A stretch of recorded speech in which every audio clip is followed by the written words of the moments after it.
If you have never opened Microsoft Access before, click on the Start button at the lower left corner of your screen and select All Programs. Scroll till you get to Microsoft Office. There it is, and you will see the Microsoft Access 2010 with the letter A. When you select it, it will open up and we can get started.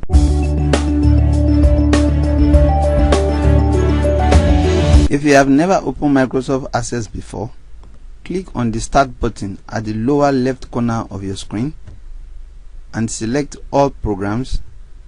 Scroll till you get to Microsoft Office. There it is, and you will see the Microsoft Access 2010 with the letter A. When you select it, it will open up and we can get started.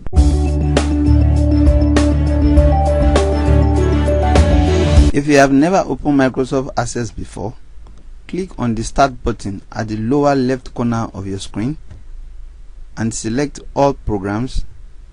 Scroll till you get to Microsoft Office. There it is, and you will see the Microsoft Access 2010 with the letter A. When you select it, it will open up and we can get started.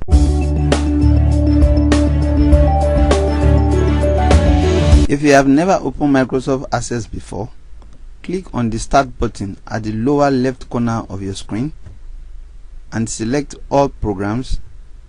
Scroll till you get to Microsoft Office.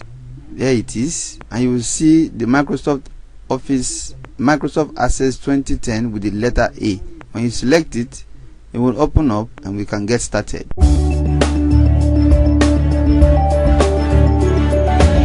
If you have never opened Microsoft Access before, click on the Start button at the lower left corner of your screen and select All Programs.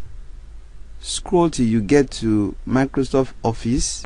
There it is, and you will see the Microsoft Access 2010 with the letter A. When you select it, it will open up and we can get started.